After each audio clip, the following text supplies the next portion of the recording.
ఏం జరిగింది? ఎక్కడున్నాడు?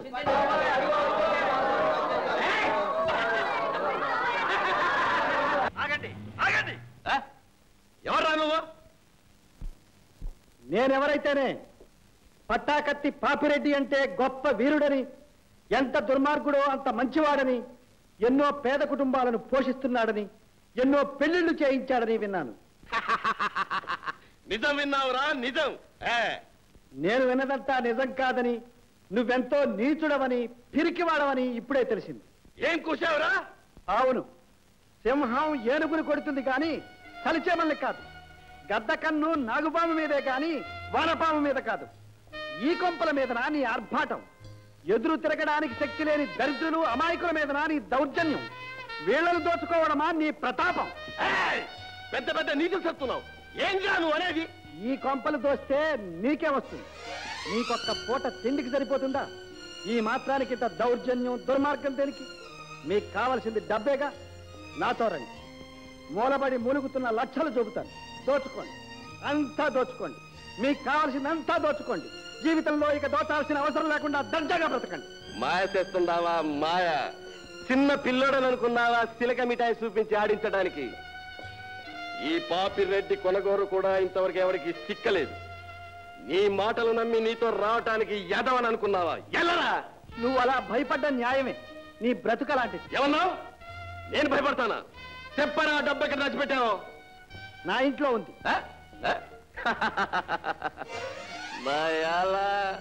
ఇదేదో పెద్దెత్తే. పాపిరెడ్డి, నిజం చెప్తున్నాను, నా మాట నమ్ము. నీకేమాత్రం ధైర్యం ఉన్నా నాతో రా.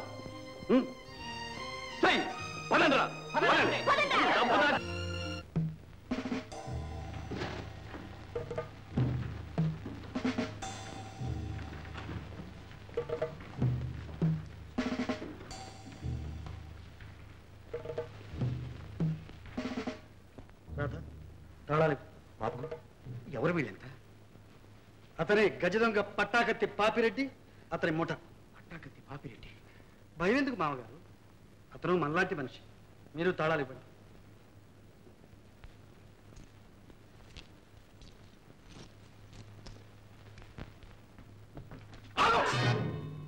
ఇక్కడ నుంచి ఎవరు కదలటానికి వీల్లేదు.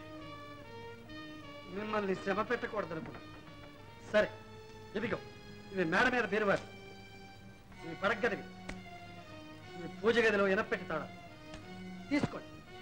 అక్కడున్న నగలు, డబ్బు ఎంత కావాలన్నా తీసుకోండి. అంతా కావాలన్నా తీసుకో. బాబు, వేణు, కంగారు పడి. దాచిపెట్టిన డబ్బు మనుషుల్ని దొంగలుగా తయారు చేస్తుంది. దాన్నే బట్టబయలు చేస్తే ఆ దొంగలే మనుషులుగా తయారవుతారేమో చూద్దాం.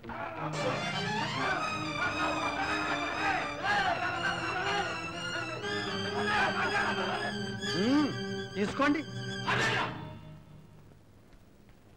అన్నిటికీ తొందర దొంగన్నాయాడు. ఈ డబ్బు తాగు.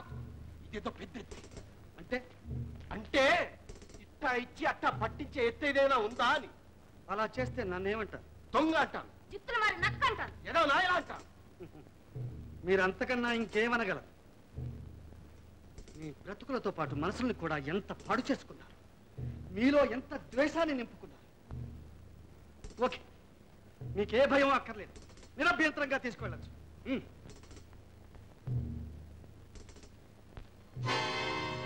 అది మాత్రం తీసుకోవడానికి వెళ్ళి. కారణం? మీరు ఇంతవరకు తీసుకున్నదంతా ఈ ఇంట్లో అనవసరంగా మూలుగుతున్న డబ్బు, నగలు. ఇది మాత్రం అలాంటిది కాదు. దేవాలయాలదా? దేవుళ్ళదా? దేవాలయాలది కాదు, దేవుళ్ళది కాదు. గుడిసెల్లోని పేదల కాలే కడుపులతో, కొస ప్రాణాలతో ఇన్ని గిరీలైనా దొరుకుతాయనే ఆశతో రేయనక, పగలనక, ఎండనక, వాననక రెక్కలు అరిగేలా కష్టించే కూలీలు. అది కూడా కావాలా? తీసుకో. అక్కల యాదవ డబ్బు ఆళ్లే తిన్ని. భేష్ పాపిరెడ్డి, భేష్. నీలో మానవత్వం ఎక్కడో ఏ మూలనో మిణుకు మిణుకుమంటూ, నీలో మంచితనం కొడిగట్టిన దీపంలా రెపరెపలాడుతూ, నువ్వు మళ్ళీ మనిషివి కాదు, నాకు తెలుసు. తప్పకుండా అవుతావు.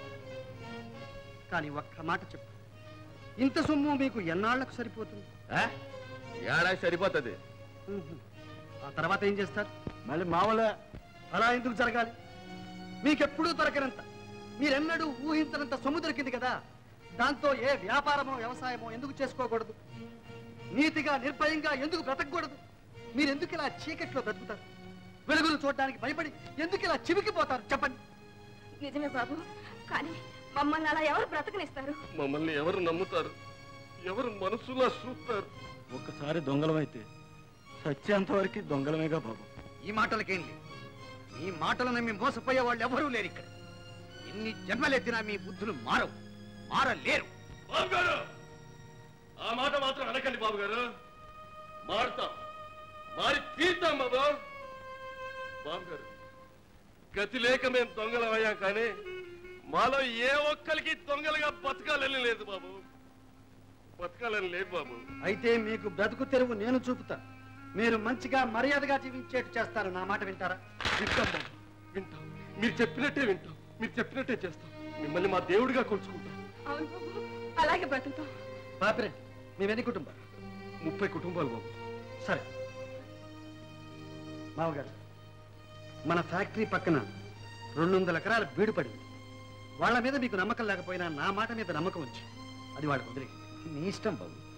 పాపిరెడ్డి, ఈనాటి నుంచి ఆ 200 ఎకరాలు మీ. ఆ బీడును దున్నండి.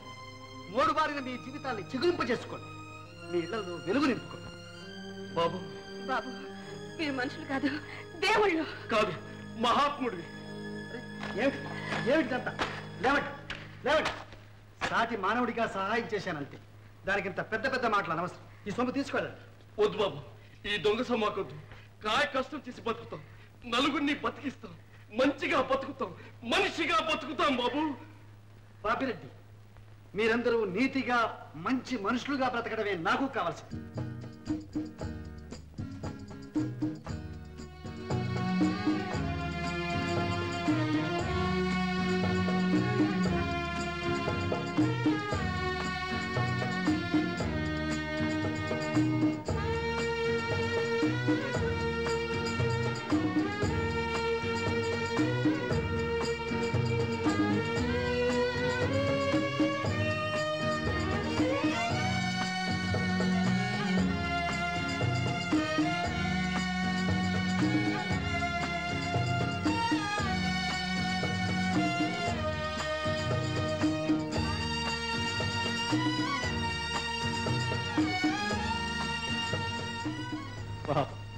ఇంకా భోజనం చేసినట్లేదు.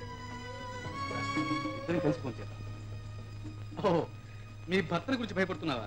డోంట్ వరీ, వాడు చిత్తుగా తాగి మత్తులో పడున్నాడు. సమా